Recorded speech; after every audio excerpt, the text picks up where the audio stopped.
There is a federation of 7 emirates that sold the world one product above all others. Not oil, not architecture, not airports. Stability.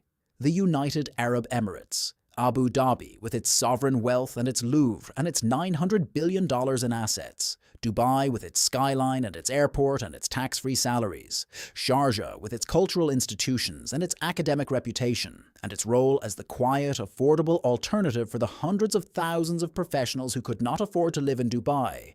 All 7 emirates sold the same single product under different brand names. Safety. The promise that the modern world's most efficient, most aspirational, most strategically positioned collection of city-states was categorically immune from the instability that surrounded it. They were not lying when they sold it. They had constructed it through 40 years of deliberate policy, neutral diplomacy, economic diversification, world-class infrastructure, the kind of governance that earned them an AAA bond rating from the agencies that price the probability of everything going wrong. The UAE was the proof of concept for the idea that a country in the most volatile region on Earth could opt out of the violence through sheer competence and wealth and strategic positioning. And then, in the first 48 hours of the war that began on February 28, 2026, Iran fired more missiles and drones at the United Arab Emirates than at Israel. More. Not the same number. More. The country that had spent 40 years building the argument that smart governance could insulate you from the region's violence absorbed more ordnance in the opening 2 days than the country the war was nominally about. And the product that all 7 emirates had spent 40 years building, the stability product, the safety product, the most expensive product in the most expensive city in the most expensive corner of the Middle East, began to come apart simultaneously in Dubai and Abu Dhabi and Sharjah at exactly the same moment, in ways that the promotional apparatus of the UAE dream is still working around the clock to prevent you from fully understanding. Stay with me. Because the specific way in which the UAE dream is collapsing is not the same in each emirate, and the differences matter. And understanding them is the only way to understand what you are actually watching. Dubai's collapse is the one you have seen. The beach photographs, the empty sun loungers, the DIFC towers emptied of their bankers, the Palm Jumeirah drone strike at the Fairmont, the $120 billion wiped from the Dubai and Abu Dhabi stock exchanges in a single month. The 37,000 flight cancellations in 10 days, the Goldman Sachs estimate of a 37% year-on-year fall in real estate transaction volumes and a 49% month-on-month collapse in sales, the real estate bonds falling into distress, the motivated sellers on Palm Jumeirah accepting discounts of 10 to 35% just to exit before the situation worsened further. The Atlantic Council described Iran's assault as an exponentially greater attack than the 2022 Houthi strikes that Emiratis called their September 11th. Over 10 times as many missiles and drones, more casualties, and direct hits in the heart of Dubai. Dubai's collapse has a face and a skyline and a set of photographs. Abu Dhabi's collapse is different and in some ways more profound. Abu Dhabi is the financial and political capital of the UAE. Abu Dhabi is where the Abu Dhabi Investment Authority manages $900 billion in sovereign wealth, where ADNOC operates the Emirates' oil infrastructure, where the federal government of the UAE actually sits. And the ADX General Index, Abu Dhabi's stock exchange, shed $75 billion in market capitalization in a single month, a 9% decline. While the UAE's airports, including Abu Dhabi International, were struck, damaged, and forced to operate at significantly reduced capacity. A fatal incident struck Abu Dhabi's airport.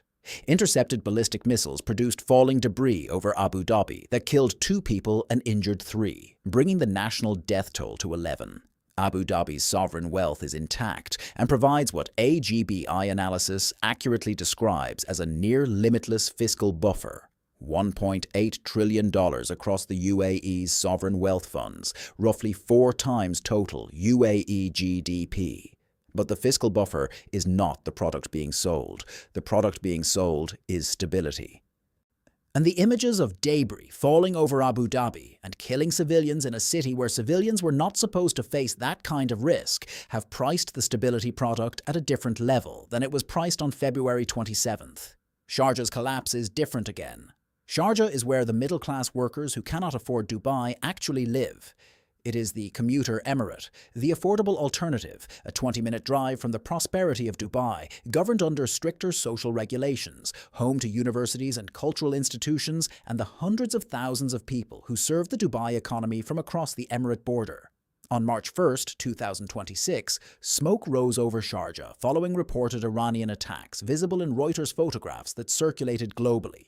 Sharjah Airport, which serves as a secondary aviation hub, our home to Air Arabia, carrying the budget travellers that Emirates and Etihad do not serve, was part of the aviation system that saw 3,400 flights cancelled in a single day across Dubai, Al Maktoum, Abu Dhabi and Sharjah simultaneously. The middle-class workers who commute from Sharjah to Dubai were navigating school closures, missile alerts, and the specific economic anxiety of people who have the least financial buffer and the most financial exposure when a city built entirely around consumption suddenly stops consuming. This video is just the surface. Everything I collected is in the vault. The complete emirate by emirate breakdown of economic losses from February 28th to April 1st, the Abu Dhabi ADNOC production disruption data, the Sharjah airport closure analysis, the full Atlantic Council geopolitical assessment of the UAE's strategic rethinking, the city population growth forecast revision showing UAE growth falling from 4% annually to 1% in 2026, the Sovereign Wealth Fund buffer analysis, the UAE specific tourism revenue impact versus Abu Dhabi specific versus Sharjah specific data, over 180 guides, one place, link in the description. But stay here, because the reason the UAE dream is collapsing simultaneously across all three emirates, not one at a time, not as isolated incidents, is a structural fact about how the UAE's economic model was built. And it is a fact the promotional apparatus has never had to explain before because the scenario it describes had never been tested. The UAE's entire economic model rests on a single foundational assumption. The assumption is that the country's value as a hub, as an aviation hub, a financial hub, a logistics hub, a tourism hub, a wealth management hub, compounds with scale. Dubai is worth more because Abu Dhabi exists. Abu Dhabi is worth more because Dubai exists. Emirates Airline works because both cities' airports work. DIFC works because Abu Dhabi Global Market exists. The Palm Jumeirah is worth $163 million per villa because the UAE as a whole is a stable jurisdiction. The system is not the sum of its parts. The system is the network effect produced by all parts operating simultaneously. And on February 28, 2026, all parts stopped operating simultaneously. Not sequentially, not gradually, not one emirate at a time, but all at once, in the same 48 hours, because Iran targeted all of them in the same opening salvo. Over 3/4 of UAE GDP comes from non-oil sectors, according to the Atlantic Council. Those non-oil sectors are all hub-dependent. They all depend on the same aviation network, the same financial infrastructure, the same reputational premise, the same supply of arriving expatriates that Citi now forecasts will grow at 1% this year, instead of the 4% annual trend that predated the conflict. The MEES analyst compared the potential scale of disruption to the 1990 to 1991 Gulf War, the most severe economic shock the region has faced in 3 decades. Foreign policy described this as the first conflict since World War II to directly impact cities and facilities that serve as hubs in the globalized economy. The IEA described the disruption to the Strait of Hormuz as the largest supply shock in the history of the global oil market.